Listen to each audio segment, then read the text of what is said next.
चलिए दोस्तों, आप सभी लोगों का यादगार एजुकेशन चैनल में हार्दिक स्वागत है। आज हम लोग यूपी टेट 2018 का पेपर जो है हल करेंगे और यह प्राइमरी स्तर का पेपर होगा दोस्तों। अगर यह वीडियो अच्छी लगे तो आप लोग लाइक और सब्सक्राइब करिएगा। यह निर्देश दिया गया है, पहले 31 से और 32 नंबर तक दिए गए गद्यांश को पढ़कर निम्नलिखित प्रश्नों के सही विकल्प छांटिए। तो विकल्प को छांटना है। स्पष्टता, आत्मविश्वास, विषय की अच्छी पकड़ और प्रभावशाली भाषा में अपने विचारों और भावनाओं को व्यक्त करना ही संप्रेषण कला है, जो निरंतर अभ्यास से निखारी जा सकती है। एक दिन में कोई अच्छा वक्ता नहीं बन सकता तथा भाषा पर अनायास ही किसी की पकड़ नहीं हो पाती। इसी अभ्यास से स्वामी विवेकानंद ने जिस संप्रेषण कला का विकास किया था, उसने विश्व धर्म सम्मेलन में लाखों अमेरिकी निवासियों को चकित और मोहित कर दिया था। तो दोस्तों, हम लोग हल करते हैं प्रश्न कि संप्रेषण कला क्या नहीं है। तो संप्रेषण कला अलंकरण नहीं है दोस्तों, अलंकरण। तो आप लोग यहाँ से स्वस्थ होंगे। आत्मविश्वास है, प्रभावशाली भाषा है, विचारों और भावनाओं को व्यक्त करना है, लेकिन यहाँ पर अलंकरण नहीं है, यानी उत्तर आपका सही 1 नंबर है 31 का। संप्रेषण कला का विकास किससे होता है? अभ्यास से, भाषण से, अनायास से, विषय की अच्छी पकड़ से। तो दोस्तों, अभ्यास से होता है, या इसी में क्वेश्चन अभ्यास से है, जो निरंतर अभ्यास से निखारी जा सकती है। आप लोग देख रहे हैं दोस्तों, यहाँ पर दिया है निखारी जा सकती है, और पहले का उत्तर आप लोग यहाँ से पता लगा सकते हैं दोस्तों। तो चलिए, निम्न में से संयुक्त व्यंजन कौन सा नहीं है? तो आप लोग जानते हैं दोस्तों कि संयुक्त व्यंजन य, छ, त्र, ज्ञ। तो यह नहीं है, स, छत्र जो है इससे बनता है। तो दोस्तों, उत्तर यह सही है। अब देख लीजिए कौन कौन सी है। तो यह आप लोग अच्छी तरह जानते हैं, क प्लस स से जो है छ बनता है, और त प्लस र से दोस्तों, त प्लस र से त्र बनता है, और ज प्लस इया से जो है ज्ञ बनता है। यहाँ तक आप लोग अच्छी तरह हमारी जानकारी में समझ में आ गई होगी बात। तो दोस्तों, आगे चलते हैं कि प्रश्न अगला हल करते हैं कि मृत्युंजय पद में कौन सा समास है मृत्यु पर विजय प्राप्त कर लिया है जिसने? यहाँ पर आप लोग का सही उत्तर दीर्घ समास नहीं है, कर्मधारय नहीं है, द्वंद्व नहीं है, बहुव्रीहि समास जो लोगों को लगा है वह सही था। अलंकार में किस उपसर्ग का प्रयोग है? तो दोस्तों, अलम धनकार बराबर अलंकार होता है। 4 नंबर क्वेश्चन, 35 नंबर प्रश्न का 4 नंबर क्वेश्चन जिसका सही था वह सही है। तो दोस्तों, अगला प्रश्न की बात करते हैं। 36 प्रश्न, यह पुस्तक किसकी है में रेखांकित शब्द का पद परिचय दीजिए। तो यह सार्वनामिक विशेषण है, फिर सर्वनाम एक वचन स्त्रीलिंग है, कि गुणवाचक विशेषण है, कि संबोधन अव्यय है। तो दोस्तों, कन्फर्म हो जाइए यहाँ पर, और बात करते हैं कि यह सार्वनामिक विशेषण पुस्तक विशेष से है, एक वचन में है और स्त्रीलिंग में है। यह पुस्तक किसकी है? तो दोस्तों, हमारी जानकारी में कि यह बात आप लोग समझ रहे हैं कि सार्वनामिक, यह पुस्तक किसकी है, वह पुस्तक किसकी है, ऐसा प्रश्न सार्वनामिक विशेषण का होता है। तो विश्लेषण शब्द का विलोम होगा, तो विश्लेषण का संश्लेषण होता है, विवेचन नहीं होता, व्याख्या नहीं होता, विभाजित नहीं होता। तो दोस्तों, यहाँ तक हमारी जानकारी में आप लोग समझ गए होंगे। तो आगे चलते हैं। जिनका उच्चारण ऊपर के दांतों पर जीभ लगाने से होता है उसे क्या कहते हैं? तो दोस्तों, कन्फर्म हो जाइए, कंठ कहते हैं, दंत कहते हैं, मूर्धन्य, अनुनासिक कहते हैं। तो यह दंत उत्तर सही है। निम्न में से ऊष्म व्यंजन कौन से हैं? तो दोस्तों, ऊष्म, स, ख, स, पहला उत्तर सही है। अत्यधिक का विलोम क्या है? तो अत्यधिक में अत्यल्प, अधिक का अत्य अल्प होगा। चलिए दोस्तों, 40 नंबर क्वेश्चन आप लोग कर चुके हैं। अब 41 नंबर क्वेश्चन की बात करते हैं।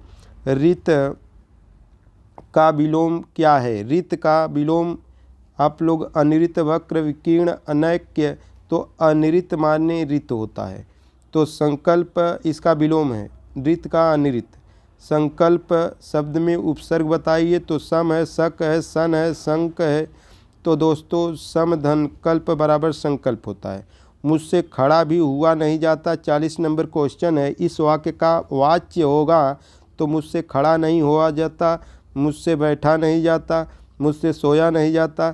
इस प्रकार के वाक्य जो है भाववाच्य में होते हैं। असमर्थता जहाँ पर व्यक्त होती है। दोस्तों हमारी जानकारी में 43 नंबर का क्वेश्चन ए सही है। आप लोग भी कन्फर्म हो जाइए, ए ही सही है। चलिए दोस्तों बात कर लेते हैं क्वेश्चन नंबर 44 का।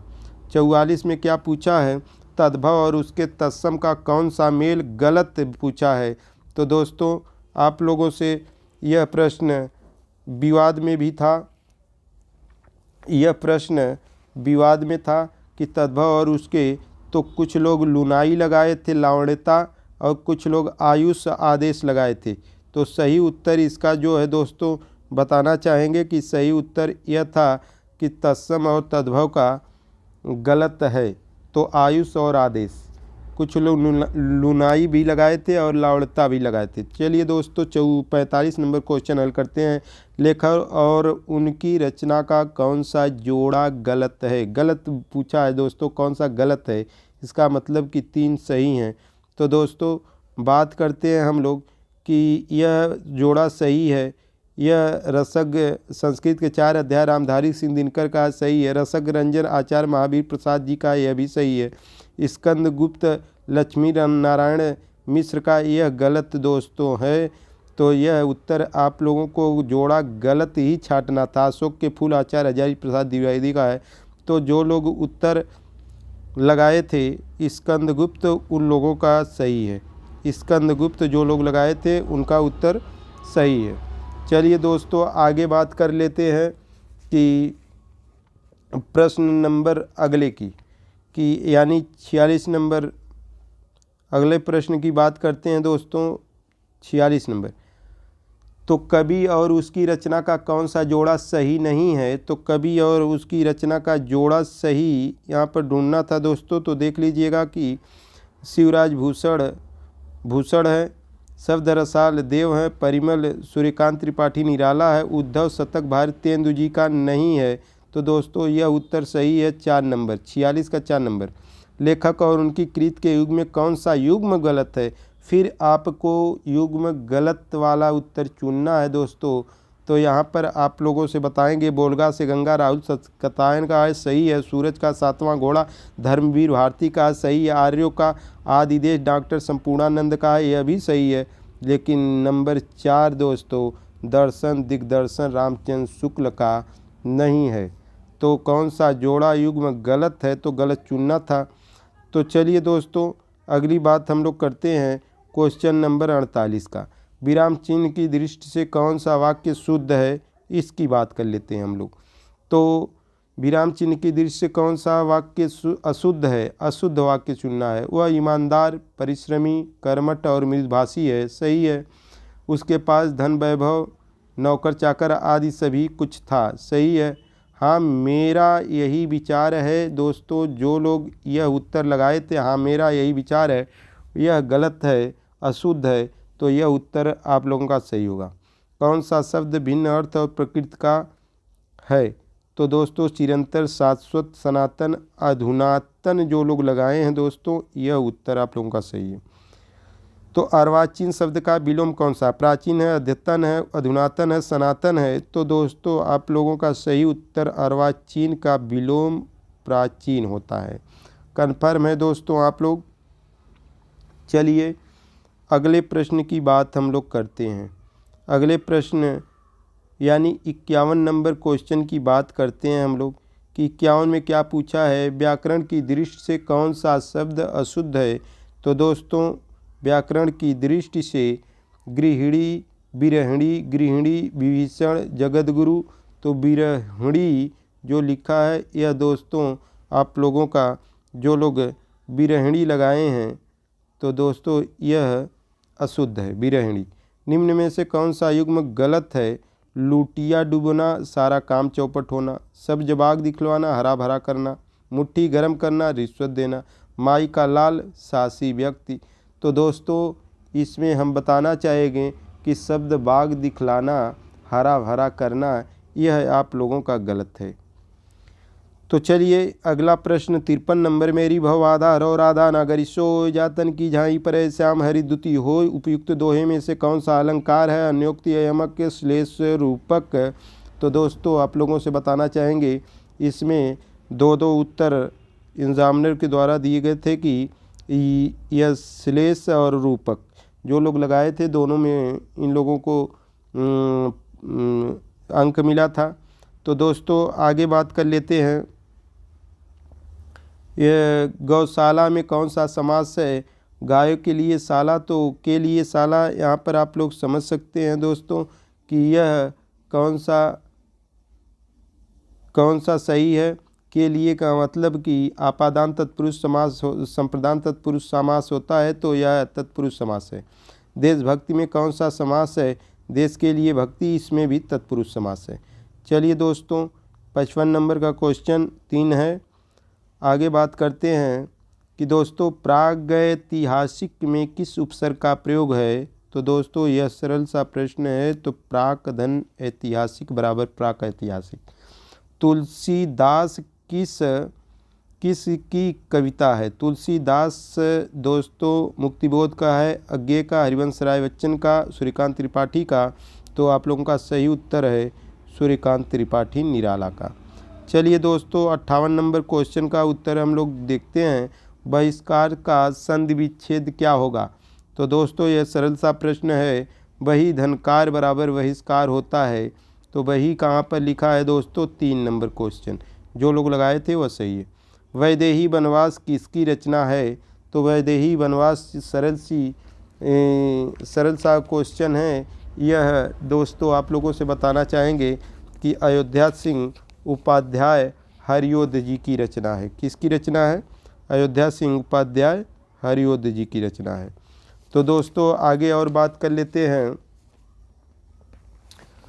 कि वैदेही वनवास रचना अयोध्या सिंह उपाध्याय हरिओध। निम्न में से पुल्लिंग शब्द का चयन करिए। तो पहिया है, लिखावट है, पखावज है, पखावज है। तो इसमें दोस्तों आप लोगों से बता दें कि यह पहिया भी बताया गया है, पखावज भी बताया गया है। तो सबसे शुद्ध बताएं दोस्तों तो यहाँ पर पखावज है, पखावज पुल्लिंग है। तो चलिए दोस्तों आगे बात करते हैं। प्रश्न नंबर आप लोगों का 60 प्रश्न नंबर हो गया है। तो अब हम लोग आगे बात करेंगे, संस्कृत पेपर का हल करेंगे। संस्कृत पेपर में क्या क्या दोस्तों पढ़ना है हम लोगों को? तो देखिए नंबर 1 है, इसमें भी 30 प्रश्न है। बने अपि पदे क संधि। तो बने अपि पदे में कौन सी संधि है? तो दोस्तों यहाँ पर आप लोगों को बताएंगे, बने अपि में पदांत पूर्व, तो पूर्व रूप संधि है, पूर्व रूप संधि है। दोस्तों आप लोगों से बताना चाहेंगे कि पूर्व रूप और पर रूप एक अन्य संधि होती है, जिसमें आप लोग जानते हैं कि पदांत पर रूपम, तो पूर्व रूपम तो पद के साथ है, अगर ए ओ आता है तो वहाँ पर पूर्व रूप संधि होती है। तो चलिए दोस्तों आगे दूसरी बात करते हैं। नीति मार्ग के न परिलंघयति। नीति मार्ग को कौन नहीं लंघता है, यानी उसका दुरुपयोग नहीं करता? तो कुलीना। तत्रैव में संधि है, तो यह सभी लोग जानते हैं वृद्धि संधि है। ऐ की मात्रा दिखाई दे तो वृद्धि संधि। इस प्रकार आप लोग समझ सकते हैं। संस्कृत में अयोगवा वर्णों की संख्या पूछता है, तो दोस्तों अयोगवा संख्या जो है 4 होती है। अनुस्वार, विसर्ग और उपधिमानी और जिह्वामूली। अनुरूपम में समास है, तो दोस्तों अनुरूपम में अव्ययी भाव समास है। तो चलिए दोस्तों 65 नंबर क्वेश्चन का हल करते हैं। 65 नंबर क्वेश्चन, कौन सा स्वर ह्रस्व नहीं होता? तो ह्रस्व कौन सा स्वर नहीं होता दोस्तों? इसका कन्फर्म उत्तर क्या हो सकता है? ओ का ह्रस्व नहीं होता। चलिए दोस्तों आगे बात करते हैं। संयुक्त प्रधान सूत्र किस विभक्ति का बोधक है? तो यह तृतीया विभक्ति का बोधक है, सभी लोग जानते हैं। तो चलिए दोस्तों आगे 68 नंबर का है बालकावपि शब्द का संधि विच्छेद होगा। तो दोस्तों पहली बात तो बताएंगे बालकावपि शब्द में जो है कौन सी संधि है, अयादि संधि। तो वह के पहले आ जाए तो यहाँ पर आप लोग जानते हैं अ होता है। तो दोस्तों बालको धन अपि जो लोग लगाए थे एकदम सही है। बगुले को संस्कृत में कहते हैं तो वका कहते हैं। तो दोस्तों यहाँ तक आप लोग अच्छी तरह 70 नंबर क्वेश्चन हरे उद्धति में हरे में कौन सा कारक है। तो यह दोस्तों कन्फर्म हो जाइए, यह चतुर्थी विभक्ति यह संप्रदान कारक है, संप्रदान कारक। चलिए दोस्तों आगे बात कर लेते हैं हम लोग 71 नंबर क्वेश्चन। अस्मत् शब्द का षष्ठी बहुवचन रूप है। तो यहाँ पर दोस्तों आप लोगों से बताना चाहेंगे कि अस्मत् शब्द में एक वैकल्पिक रूप भी चलता है। क्या चलता है दोस्तों, वैकल्पिक रूप भी चलता है और उसमें न का प्रयोग भी होता है। तो दोस्तों यहाँ पर हम अगला क्वेश्चन हल करेंगे कि अस्मत् शब्द का षष्ठी बहुवचन रूप होता है तो न। तो इस्माकम जो है युष्मत् शब्द का रूप है षष्ठी का।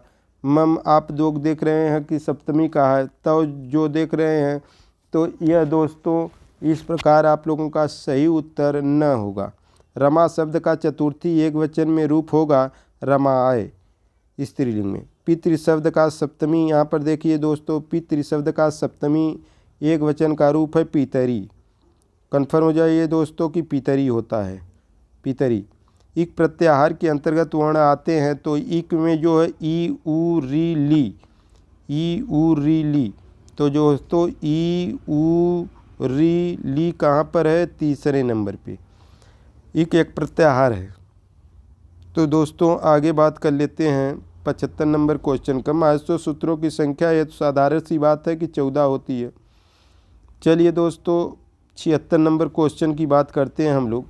76 नंबर क्वेश्चन में क्या दिया है, ड का उच्चारण स्थान। तो आप लोग दोस्तों जानते हैं ऋतु रसाराम, ऋतु रसाराम जो है री को मूर्धा से बोलते हैं। तो यहाँ पर आप लोग कन्फर्म हो जाइएगा कि यह ट ठ ड है। तो दोस्तों यह मूर्धा से बोला जाता है। चोर भयम पद में प्रयुक्त तत्पुरुष समास किस विभक्ति दोस्तों देख लेते हैं पूरा प्रश्न। चोर भयम पद में प्रयुक्त तत्पुरुष समास किस विभक्ति का है। तो यह पंचमी विभक्ति का है। पितृन शब्द में विभक्ति और वचन है। तो यह द्वितीया का बहुवचन है दोस्तों। कहाँ पर है द्वितीया का बहुवचन, यहाँ पर है 2 नंबर क्वेश्चन। अगला देखते हैं 78-79 नंबर क्वेश्चन कि नद्य शब्द में विभक्ति और वचन है। तो नद्य जो है प्रथमा का बहुवचन होता है। तो दोस्तों प्रथमा का बहुवचन 2 नंबर पे है। खड़वत हिंदी संख्या का बोधक है। खड़वत माने होता है 96 को खड़वत कहते हैं, खड़वती। तो खट धन नवति बराबर खड़वती, नवति माने 90 होता है, खट माने 6 होता है तो 96।